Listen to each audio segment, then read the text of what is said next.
Televisión Legislativa presenta TVL Noticias Primera Emisión con Lorena Espinosa. Martes 20 de marzo, ¿qué tal amigos? Muy buenos días, bienvenidos a TVL Noticias Primera Emisión. Gracias por su sintonía a través del canal 42 en Quito y también en nuestro sitio web www.tvl.asambleanacional.gov.es. Revisamos quién nos acompaña hoy en las entrevistas. Estarán con nosotros Jimena Peña, coordinadora del bloque Alianza País, asambleísta por Estados Unidos y Canadá por el movimiento oficialista, integrante de la Comisión de Desarrollo Económico y también integrante de la Comisión Ocasional Consulta Popular. Con ella hablamos sobre el Consejo de Participación Ciudadana y Control Social. Estará con nosotros también Angélica Porras, doctora en Derecho, doctora en Ciencias Políticas, docente universitaria y constitucionalista. Con ella hablamos sobre la reestructuración de la Asamblea Nacional.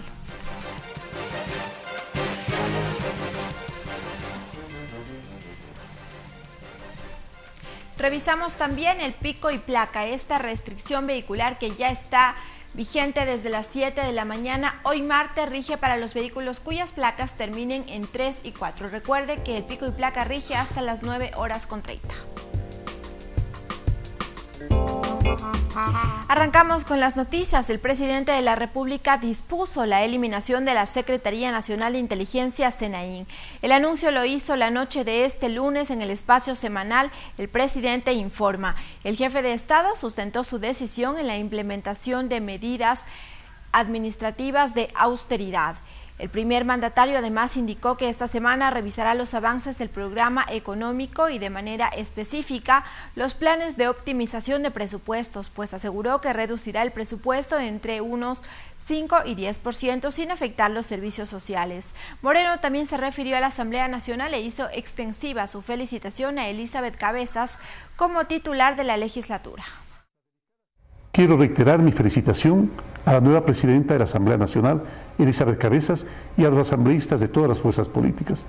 Supieron enfrentar la delicada situación producida días atrás. Lo hicieron con altura, con responsabilidad y sobre todo con compromiso con la democracia. En rueda de prensa, la fiscal subrogante Tania Moreno denunció que al policía Ernesto Montenegro, procesado en el caso Pases Policiales, le habrían ofrecido $50,000 para que dijera que ella lo había obligado a mentir. La fiscal Moreno dijo que existen denuncias infundidas y que no la intimidarán. No obstante, el Consejo de la Judicatura suspendió temporalmente a Moreno de su cargo. Al despacho de la fiscal subrogante Tania Moreno llegó por escrito una denuncia del policía Ernesto Montenegro, procesado en el caso Pases Policiales. Aquí en el pasado 14 de marzo le habrían ofrecido $50,000 y asesoramiento legal, siempre y cuando mienta en contra de Moreno. Este hecho, según la fiscal, no la amedrentará. Que ponga una denuncia en la cual Tania Moreno le había obligado a mentir. Por eso es que para mí es importante que se hagan las investigaciones, porque no tengo nada que esconder. La fiscal señaló que no tiene nada que esconder y nada le va a intimidar. Nuevamente recalcó que las denuncias en su contra son infundadas. Tanto problema es porque la fiscal general subrogante, cumpliendo el 192 del Código Orgánico de la Función Judicial, aperture unas investigaciones que es importante aclarar, no es de oficio, están basadas en denuncias. Trascendió además que este mismo lunes, el Consejo de la Judicatura suspendió temporalmente a Tania Moreno como fiscal subrogante.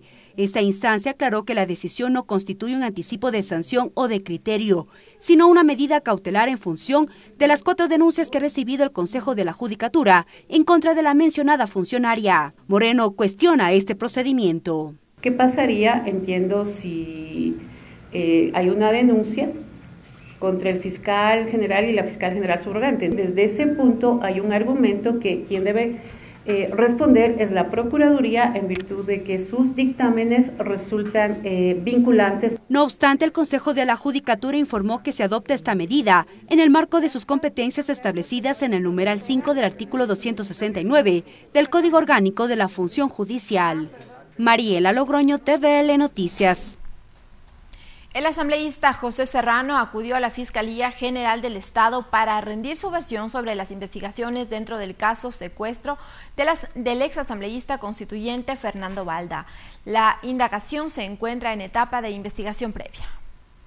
Cerca de 1 hora y 30 minutos duró la versión libre y voluntaria del exministro del Interior y ahora asambleísta José Serrano en la Fiscalía General del Estado dentro de las investigaciones por el secuestro del ex asambleísta constituyente Fernando Balda, ocurrido en el 2012. El abogado de Balda, Felipe Rodríguez, expuso lo que dijo son los resultados de varias investigaciones. Agentes de la CNI, además, que se ha demostrado que viajaron con viáticos para entregar ese dinero a los secuestradores. Son policías en servicio activo, las dos personas se encuentran detenidas. Según dijo, el dinero con el que se habría facilitado el secuestro de Balda habría sido ordenado desde las oficinas de la Presidencia de la República. En Colombia, los secuestradores a los que materialmente ejecutan el acto privativo de libertad y evidentemente alguien pagó. Sin ninguna duda, el secuestro mío fue ejecutado con órdenes desde la Presidencia de la República, en donde tuvieron que ver funcionarios del Ministerio del Interior y funcionarios de la CNI, de la Secretaría Nacional de Inteligencia. A su salida, José Serrano explicó brevemente en qué consistió su versión. Sobre estos hechos, lo que conozco específicamente es que el señor Fernando Balda fue deportado luego de un trámite judicial, luego de un trámite administrativo que llevó adelante el gobierno colombiano. El caso se encuentra en etapa de indagación previa, por lo que los detalles de la versión de Serrano son reservados. Ricardo Bravo, TVL Noticias. Varias dudas se generan en la Asamblea Nacional en torno al trámite del juicio político en contra del fiscal Carlos Vaca. Por un lado, consideran que primero se debe dar paso a la reestructuración de la Asamblea. Otros creen que el proceso se dilatará y que será el Consejo de Participación Ciudadana transitorio el que tome las riendas del tema. Lo que origina los audios, como de manera irresponsable e ilegal en un tema particular se pone en peligro lo que es el Ministerio Público que representa a la sociedad. Bajo este argumento que sustenta el pedido de juicio en contra del fiscal Carlos Vaca Mancheno, desde la Asamblea Nacional se generan varias dudas, como por ejemplo, ¿qué ocurrirá una vez que se reestructure la Asamblea Nacional? La legisladora María José Carrión, quien presidía la Comisión de Fiscalización, considera que la decisión queda en manos del CAL. Nosotros creemos y esperamos que esto sea después de la reestructuración de la Asamblea, de todas las comisiones y del CAL, y esperamos que la nueva Asamblea, la Asamblea reestructurada, digamos, pueda ser quien lleve este juicio político. Para el independiente Eliseo Azuero queda la opción abierta de que se pueda nuevamente frenar este juicio y el Consejo de Participación Ciudadana se adelante. Por ello, la reestructuración es urgente. Yo creo que sí puede pasar aquello. Esperemos que el día miércoles esta cuestión de la reestructuración total se dé en aras de demostrar que la Asamblea ha cambiado. La bancada de la Revolución Ciudadana, pese a no firmar este pedido, consideran urgente la presencia del fiscal para que se aclare de dónde provienen los audios entre Polid y Serrano. Lo dijo la legisladora Soledad Buendía. Nosotros acompañaremos, queremos conocer toda la información, así como el país, para que se haga justicia, para que la verdad brille. Con el respaldo de 61 firmas fue presentado este pedido de juicio político. Esto en cumplimiento de la resolución adoptada por el Pleno de la Asamblea Nacional el pasado 9 de marzo. Mariela Logroño, TVL Noticias. Aunque no existe la convocatoria oficial para proceder con la reestructuración de la Asamblea Nacional, existe expectativa por parte de los legisladores por el sustento legal y por la participación que se evidencia ya sea en el Consejo de Administración Legislativa como en las comisiones. Los legisladores se encuentran expectantes sobre el procedimiento jurídico que se aplique para la reestructuración de la Asamblea Nacional prevista para esta semana. Los asambleístas correístas esperan conocer el sustento jurídico, pues dicen aún pertenecer a la bancada de Alianza País pese a la desafiliación de la organización política. Además, dicen ser la segunda fuerza en el Parlamento. La presidenta ha hablado de los temas de equidad, ha hablado de los temas de responsabilidad con todas las bancadas y principalmente con el país. Yo creo que en ese sentido tendrá que tomar la decisión que corresponde. Las bancadas legislativas se crean en la primera sesión y hasta 5 días después, como lo señala la norma, y por lo tanto nosotros seguimos siendo de la única bancada legislativa a la que hemos conformado desde un inicio. Sin embargo, desde el movimiento de gobierno no coinciden con ello y aseguran que ellos ya no son parte de sus filas. Los que se fueron, cualquier nombre pueden tener, pero ya no son del bloque AP. Muchos de ellos se han desafiliado del movimiento Alianza País y ya no representan la voz de la bancada Alianza País. Mediante un comunicado, la primera vicepresidenta de la legislatura, Viviana Bonilla, explica y argumenta que no existe sustento legal para removerla de sus funciones y detalla los requisitos que serían necesarios para su destitución. Mientras que desde la bancada Integración Nacional esperan que se cumpla de manera expresa la reestructuración total y ya se barajan nombres de quienes podrían representarlos en el Consejo de Administración Legislativa. Bueno, ahí hay algunos nombres, está por ejemplo César Solórzano, Raúl Tello, está el mismo general René Yandún, entre otros. Desde Suma, en cambio, dicen no aspiran a ser parte del CAL y describen cómo debería estar conformado.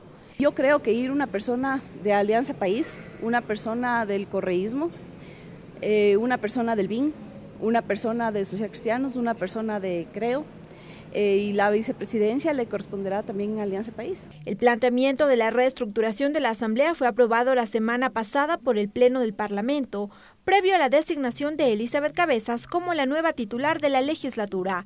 Lorena Espinosa, TVL Noticias.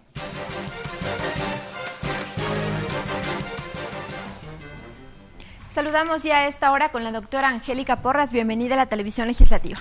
Muchísimas gracias por su invitación. Como ya lo escuchamos en el reportaje precedente, la Asamblea Nacional está próxima, esto se ha aprobado en el Pleno de la Asamblea para que se evidencie una reestructuración. El sustento jurídico que se aplique para esta nueva conformación de la Asamblea está en duda. Algunos dicen que es legal, otros que no es legal. ¿Cuáles son los escenarios que podrían evidenciarse? A ver, bueno, en primer lugar tenemos que considerar que no todos las autoridades o los dignatarios de la Asamblea son elegidos de la misma manera.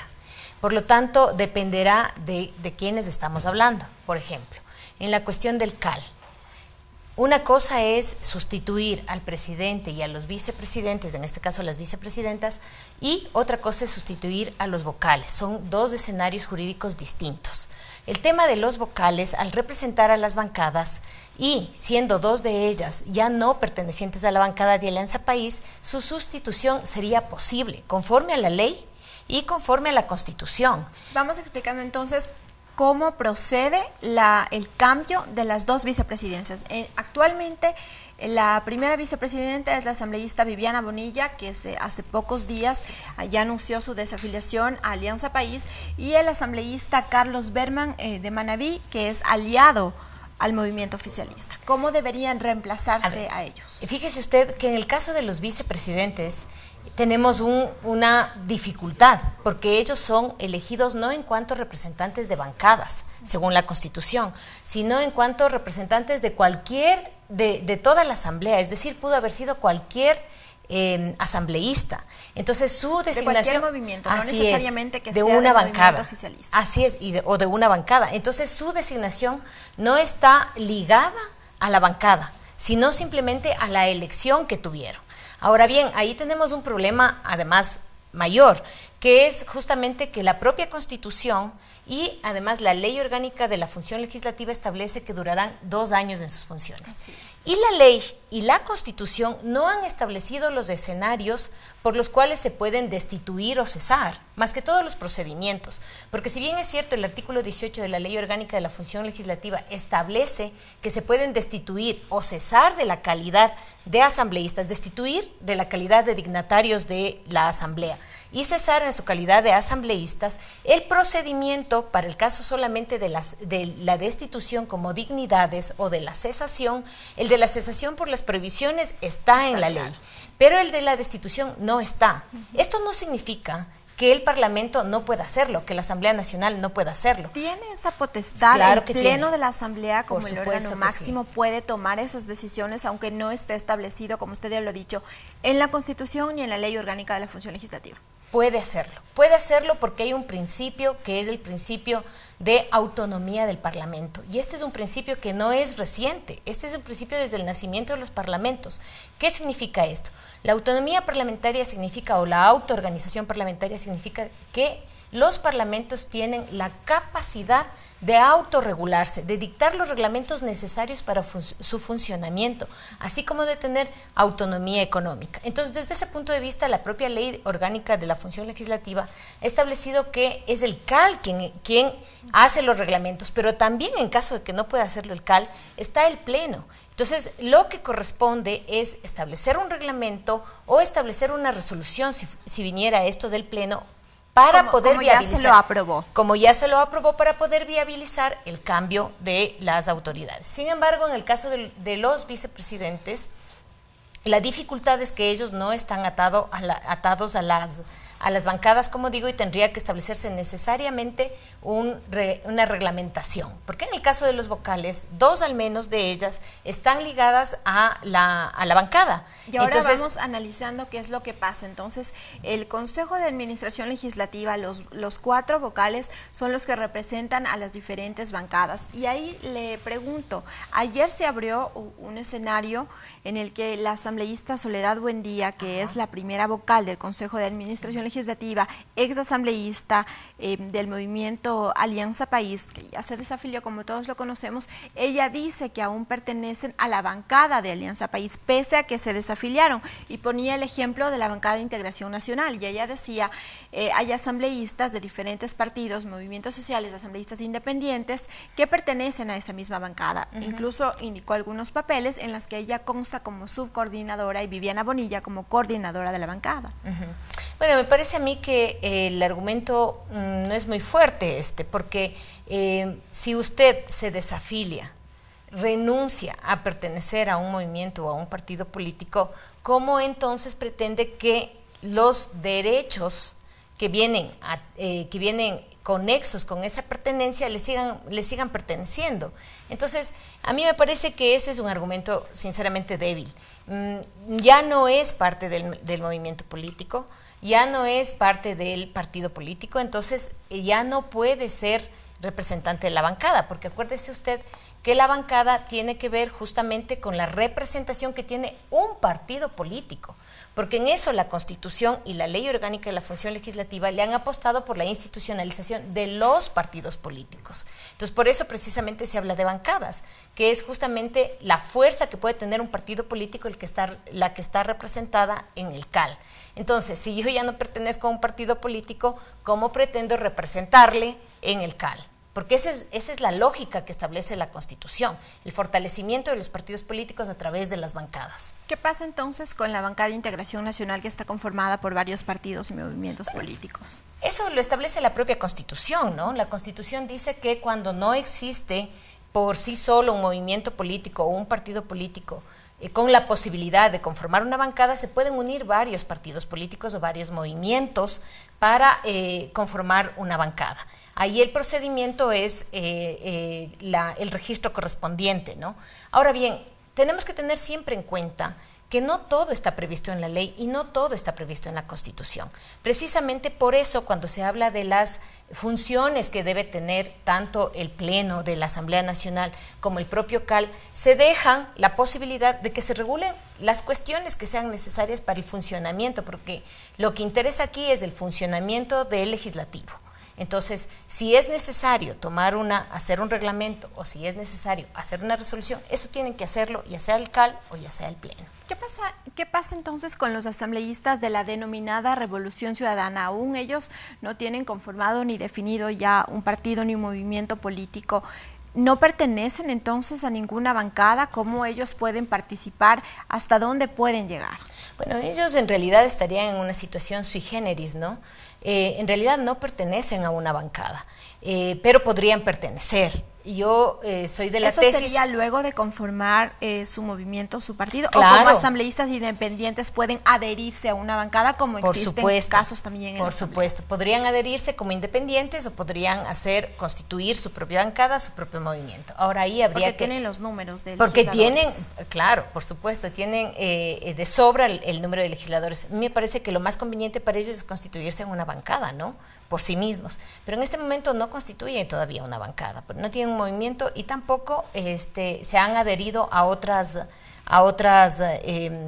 bancadas donde pudieran ejercer eventualmente su participación en el CAL. ¿Qué pasaría entonces ahora con la conformación del CAL? ¿Debe ir necesariamente 2 serían de Alianza País por tener mayoría y el resto debería ir de las otras bancadas? ¿Sería uno de un representante de Creo y otro de la bancada de Integración Nacional? ¿Así debería conformarse con esta reestructuración?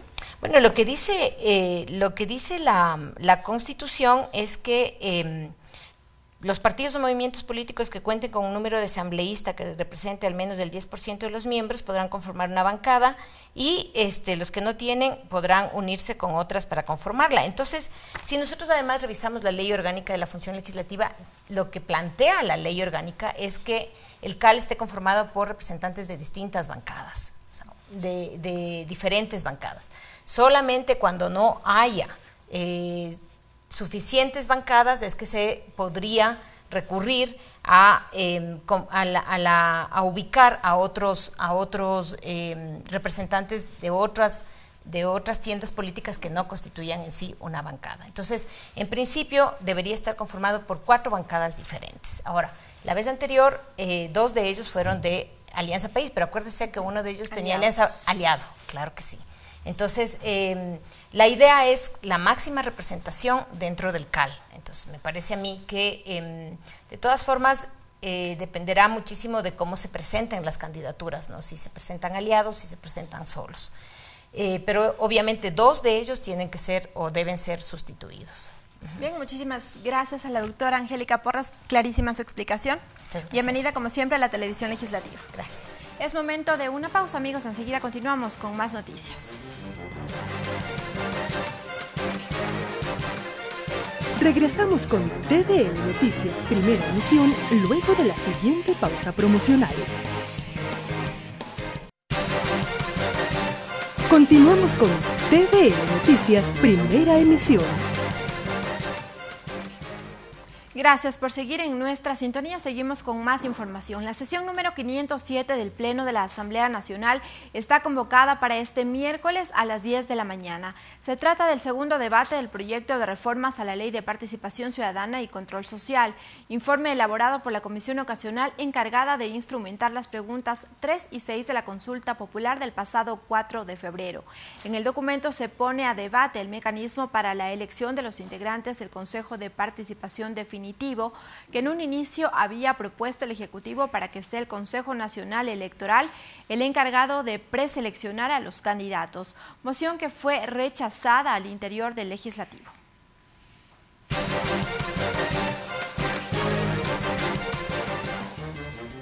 Ya se encuentra con nosotros la asambleísta Jimena Peña, integrante de la Comisión Ocasional. Asambleísta, buenos días, bienvenida. Muy buenos días, un placer poder estar con ustedes esta mañana. Asambleísta, ¿cuáles son los puntos o el mecanismo que falta por definirse para la elección de los candidatos al Consejo de Participación Ciudadana ya definitivo? Bueno, la comisión aprobó un informe que deberá debatirse el día de mañana. La comisión hizo una propuesta de zonificación, ¿no?, para la elección de los diferentes representantes del Consejo de Participación Ciudadana. En el primer informe usted recordará que se hablaba de una elección nacional donde los diferentes postulantes, luego de cumplir ciertos requisitos, podían ser electos a nivel nacional. En el segundo debate, la comisión establece un proceso de zonificación donde le da la potestad al Consejo Nacional Electoral de establecer 7 zonas electorales y que cada zona tenga pues un consejero electo y los 7 integren el Consejo a nivel nacional. Sin embargo, el debate no se ha agotado. De hecho, seguimos encontrando el mecanismo más idóneo y hay una gran preocupación en torno al tema de cómo facilitar la elección de los consejeros al pueblo ecuatoriano. Ya lo había advertido el Consejo Nacional Electoral en un momento en nuestra comisión. Una papeleta con 500, con 1000, con 2000 candidatos podría ser inmanejable.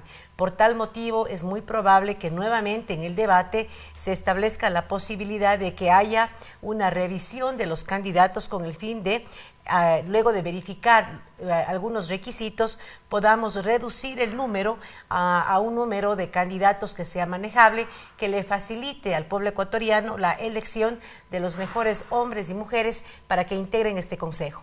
Es decir, en el primer debate se propuso la territorialidad y que sean distribuidos, o la presentación sea a través de 7 distritos, que es el Consejo Nacional Electoral. Pese a eso, puede proyectarse estas grandes papeletas segmentados así por distritos. ¿Podría también en ese escenario reflejarse eso? Así es, lamentablemente, al ser un escenario único, nunca antes hemos tenido la posibilidad de elegir a los consejeros. Realmente el proceso es totalmente desconocido. Algunos, de hecho, a un inicio, cuando hablábamos de los distritos electorales, uno de los argumentos era precisamente reducir el tamaño de la papeleta. Decíamos, una papeleta distrital puede ser más pequeña que una nacional. Sin embargo, luego de los debates, también es indudable que el crear distritos puede motivar a más ciudadanos a participar dentro de sus diferentes zonas, y que a lo mejor uno de los objetivos importantes de esto, que era reducir el tamaño de la papeleta, no necesariamente se iba a cumplir. Por tal motivo, insisto, se ha retomado nuevamente el debate de la posibilidad de establecer un mecanismo de preselección que nos permita disminuir el número de candidatos, con el fin de que la elección sea manejable, sea operativamente viable para el Consejo Nacional Electoral y sobre todo para el ciudadano en el momento de elegir. ¿Podría entonces nuevamente entrar a debate el concurso de méritos y oposición que planteó el Ejecutivo y que fue cuestionado y finalmente en el informe para primer debate no se lo tomó en cuenta? Podría ser un proceso de verificación, no necesariamente un concurso de méritos y oposición, pero sí establecer un mecanismo riguroso de verificación de requisitos en base a un proceso que no lo debe manejar exclusivamente el Consejo Nacional Electoral. ¿Qué es lo que pasaba en los concursos anteriores? Es que el Consejo Nacional Electoral establecía el reglamento, el Consejo Nacional Electoral establecía una comisión técnica que estaba integrada por personal del Consejo Nacional Electoral. Es decir, una sola instancia cubría todas las etapas de este concurso.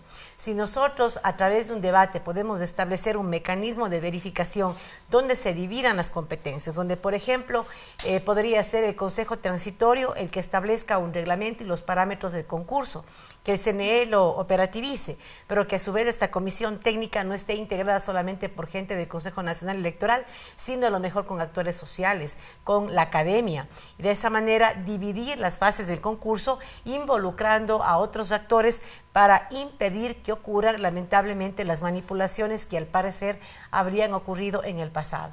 Todos estos actores que podrían hacer esta verificación deben constar y ya estar definidos en el proyecto de ley.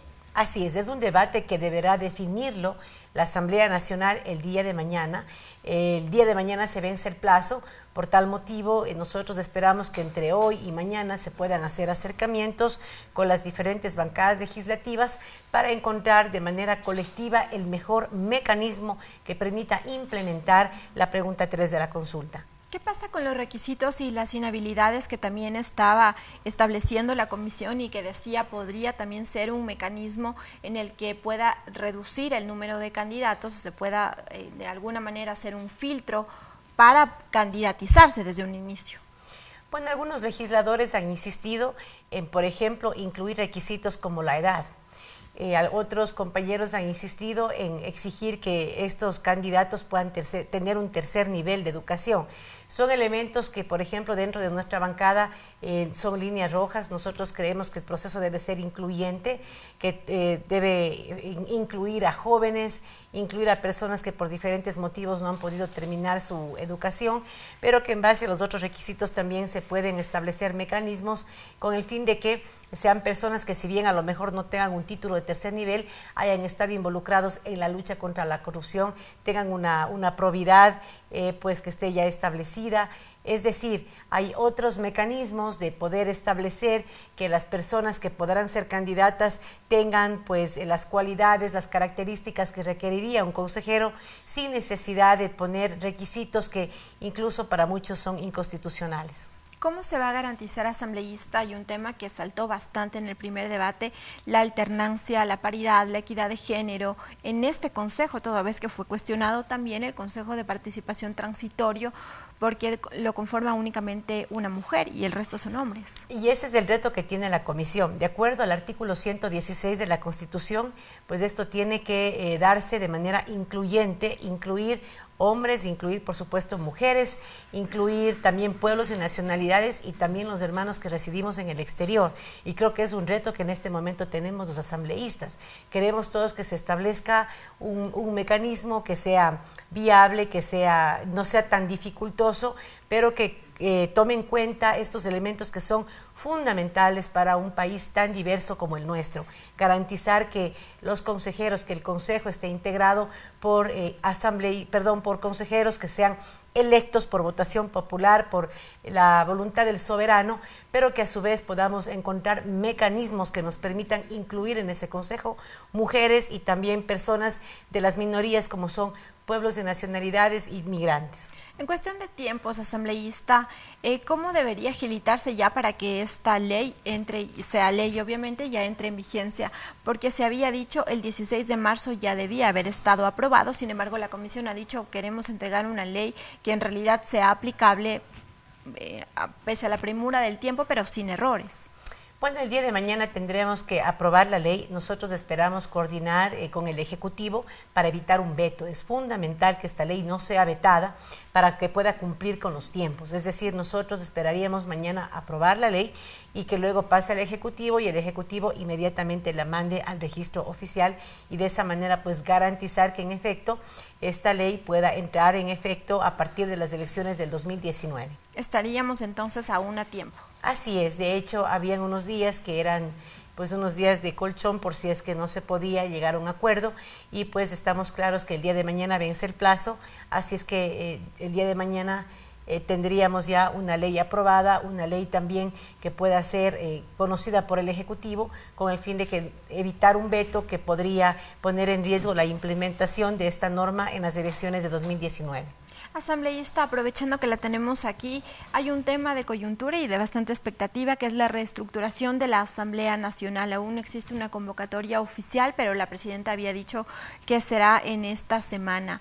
Y le pregunto esto porque ayer los asambleístas de la denominada Revolución Ciudadana han dicho que ellos aún pertenecen a la bancada de Alianza País y por lo tanto podrían participar ya sea en la integración del Consejo de Administración Legislativa, en las vicepresidencias o en las vocalías. Bueno, lamentablemente los excompañeros decidieron desafiliarse del movimiento Alianza País y ya en las diferentes actuaciones que han tenido a algunos de ellas en el Consejo de Administración de la Legislatura, nunca han sido consultadas con nuestra bancada. Así es que lamentablemente esos espacios ya no nos representan y por eso nosotros estamos de acuerdo que se pueda reestructurar el Consejo de Administración de la Legislatura para que pueda representar la estructura de las organizaciones políticas que en este momento están representadas o están registradas oficialmente en la Asamblea Nacional. Legalmente ellos ya no son parte de la bancada de Alianza País porque decían, si bien nos desafiliamos del movimiento, pero seguimos siendo parte de la bancada. Bueno, realmente nosotros no hemos realizado el proceso administrativo, pero es obvio que al no ser parte del movimiento Alianza País y la bancada de Alianza País está integrada por afiliados o asambleístas que pertenecen a Alianza País, al no estar ya afiliados ya no pertenecen a nuestra bancada, ya no participan de las reuniones, además han tenido posiciones políticas totalmente opuestas a las de nuestra bancada. Por tal motivo, insisto, para nosotros ya no nos representan, no son parte de nuestra bancada, debieron haber renunciado, hubiésemos esperado eso, lamentablemente no lo han hecho y esperamos que este tema se pueda resolver en esta semana que habría una reestructuración. Pero entonces hace falta un procedimiento legal para que se constituya o se defina ya legalmente que no son parte de la bancada, porque decían legalmente somos parte de la bancada. Se conformó, como usted lo mencionaba, tras cámara 5 días después de la posesión de la nueva asamblea y no existe un mecanismo para deshacer esa bancada. Sí, pero ya no nos representan, ya no representan la visión política de los 43 legisladores de la bancada Alianza País y Aliados. ¿Ese sería el sustento entonces? Nosotros creemos que esos espacios deben estar ocupados por integrantes que participen, que sean parte de las decisiones políticas que las tomamos de manera colectiva en nuestra bancada. Yo insisto, yo hubiese esperado que estas compañeras se renuncien a sus posiciones para que las mismas puedan ser asumidas por compañeros que sean parte de nuestra bancada. El tema legal realmente que se podría tratar de un tema meramente administrativo que nosotros hubiésemos podido presentar al Consejo de Administración de la legislatura para que las mismas sean pues sacadas de nuestra bancada. No lo hemos hecho, pero ya no están afiliadas al movimiento, entonces ya no son integrantes, ya no participan en las decisiones de la bancada. Y como asambleístas independientes tampoco podrían formar parte de esta bancada. Bueno, la Ley Orgánica de la Función Legislativa establece que las bancadas deben registrarse durante los 5 primeros días en los cuales pues se organiza el pleno de la Asamblea. En estos momentos no hay una norma, no hay un reglamento que les dé la posibilidad de integrar bancadas, luego de que se ha instalado la Asamblea Nacional. Será un tema que sin duda alguna podría revisarse cuando volvamos a tratar la Ley Orgánica de la Función Legislativa. Y en el próximo periodo, en 2019, podrían hacerlo. Tendríamos que hacer una modificación a la Ley Orgánica de la Función Legislativa para que tengan la posibilidad de hacerlo. En este momento no hay norma que establezca que aquellos excompañeros que deciden desafiliarse de una bancada que está oficialmente inscrita en la Asamblea puedan a mitad del periodo establecer o crear una nueva bancada. Ese tema podría tratarse, debatirse cuando podamos reformar la Ley Orgánica de la Función Legislativa. Muchísimas gracias a la asambleísta Jimena Peña. Como siempre, bienvenida a la televisión legislativa. Muchísimas gracias. Nosotros seguimos con más noticias. Tras un nuevo atentado en la frontera norte del Ecuador por parte de grupos armados que dejó 2 militares heridos, los cuales realizaban labores de vigilancia y defensa del territorio, el ministro del Interior César Navas y de Defensa Patricio Zambrano y representantes del alto mando policial se reunieron en el Palacio de Carondelet, donde adelantaron que se reunirán con las autoridades colombianas para revisar cuáles serán las acciones que tomarán para fortalecer la frontera norte. Que existe el compromiso por parte del Estado a través de la Policía Nacional y de las Fuerzas Armadas para enfrentar al crimen organizado y así garantizar la seguridad, no solo de la frontera norte del país, sino de todo el Ecuador. Fueron las expresiones del ministro del Interior César Navas junto al alto mando militar en el Palacio de Carondelet tras el nuevo atentado en la provincia de Esmeraldas. Pero además aseguró que las investigaciones continuarán. Ya hay una persona detenida, la cual ya está con prisión preventiva. Se hicieron el trabajo en territorio que nos permite también ya dar cuenta de que esta persona estaría vinculada directamente con la explosión sucedida en la vía en el Cantón San Lorenzo. Además, Navas aseguró que estos atentados se dan por las incautaciones y golpes por parte del gobierno nacional a estas organizaciones delictivas. Solo en la última incautación y golpe que se dio de 7.5 toneladas de precursores químicos, sirven para procesar aproximadamente 20 toneladas de cocaína. 20 toneladas de cocaína en el mercado internacional, cada tonelada aproximadamente 30 millones de dólares. Solo en ese golpe se dio un golpe importante, valga la redundancia, a la estructura económica de estas organizaciones delictivas. Por su parte, el ministro de Defensa, Patricio Zambrano, adelantó que se reunirán con las autoridades colombianas para revisar cuáles serán las acciones que se implementarán para fortalecer la zona fronteriza, pues no descartan nuevos atentados. Lo que nosotros estamos trabajando es con la información que tenemos, con la inteligencia que tenemos, para que no se vuelvan a dar, pero no se puede descartar jamás ese tipo de posibilidades. Por su parte, Ramiro Mantilla, comandante general de la Policía Nacional, manifestó que con el afán de prevenir estos ataques a futuro, se incrementarán con más policías a los UPC. Vamos a fortalecer los controles en la ciudad, a más de la que ya estamos haciendo en San Lorenzo y Eloy Alfaro. Nuestros controles serán en las vías, en las carreteras, para evitar el paso de explosivos, de precursores, y también el eje de inteligencia también está siendo reforzado. Cabe mencionar que los ataques en la frontera suman un total de 4 hasta el momento. María Fernanda Medina, TVL Noticias. En la Asamblea Nacional esperan conocer el informe definitivo sobre la auditoría a la deuda que va desde 2011 a 2017 a cargo de la Contraloría General del Estado. Entre tanto que el exministro Ricardo Patiño dijo no temer los resultados que arroje dicho informe. Tras 5 días de que la comisión auditora creada por la Contraloría General del Estado para auditar un tramo de la deuda pública, comprendida entre enero del 2012 y mayo del 2017, haga público el borrador de informe, surgen las primeras reacciones desde la Asamblea Nacional. Vilma Andrade, de la Izquierda Democrática, cree que es necesario conocer todo el documento para iniciar con el proceso de control político. Todos los funcionarios públicos, todos, sin excepción, están supeditados al control.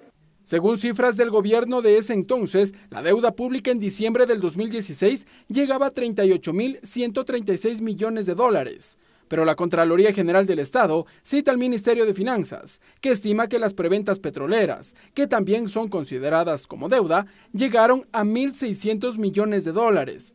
De su lado, Petroecuador fija ese valor en 2.200 millones de dólares. Con todo esto, los valores de la deuda pública habría cerrado en 41,2% o 41,9% respecto del Producto Interno Bruto. Modificaciones en la normativa que permitieron un manejo discrecional del concepto de deuda. A través de su cuenta de Twitter, el expresidente Rafael Correa criticó las cifras presentadas por la comisión auditora. Citó el artículo 124 del Código de Planificación y Finanzas Públicas sobre los límites de endeudamiento. Y en la misma línea crítica se pronunció el exministro de Economía de Rafael Correa, Ricardo Patiño. Que hagan todo lo que tengan que hacer, pero que no se inventen con visiones denotables de los enemigos del régimen, que es lo que están haciendo. Según el Código de Planificación y Finanzas Públicas, una vez superado el límite de endeudamiento, se debe pedir a la Asamblea Nacional que apruebe los nuevos endeudamientos, pedido que nunca se dio durante los 4 últimos años de gobierno de Rafael Correa. Ricardo Bravo, TVL Noticias. Este lunes se celebraron 120 años del nacimiento de Ricardo Paredes, quien marcó en la historia ecuatoriana el inicio de un movimiento de izquierda que estaba orientado a despertar la conciencia de los más pobres del país. Bajo este antecedente, en la Asamblea Nacional se llevan a cabo las jornadas en memoria de Ricardo Paredes, con la presentación de su libro De la siembra hacia el futuro. Carlos Restrepo, presidente de la Casa de la Cultura Nacional, se refirió al trabajo que ejerció Paredes durante su vida como comunista. 3 tesis de Ricardo Paredes propuestas alrededor de 1930 son casi proféticas y por lo tanto están ahora aún vigentes. 1. La dependencia. 2. Las nacionalidades indígenas. Y 3. El socialismo indoamericano. Hay que dejar en claro, para evitar confusiones en la comprensión de lo dicho, que Ricardo Paredes no era un teórico de la historia, de la sociología o un politólogo que hacía valiosas lucubraciones sobre tales tesis. No, él era un individuo que buscaba la alquimia entre la teoría revolucionaria, el marxismo-leninismo, lo que él profesaba, y la praxis de la lucha social vigente entonces. Agenda legislativa. Revisamos la agenda de actividades para la mañana en la Asamblea Nacional. A las 10:30, rueda de prensa del asambleísta Carlos Viteri Hualinga, conjuntamente con el bloque de la Revolución Ciudadana. Ellos demandan al gobierno respuestas frente a la serie de atentados en la frontera con Colombia. Esto será en la sala de prensa del Palacio Legislativo. Así concluimos esta emisión, amigos. Los dejamos con el tip del día. Nos vemos mañana. El tip del día. Para bajar de peso, limita la sal que consumes. Consumir cada día más de la porción recomendada de 1 cucharada de sodio provocará que retengas agua y aumentes de peso. Cuando limitas la cantidad de sodio que ingieres, tu cuerpo comienza a expulsar algo de ese peso de agua no deseado.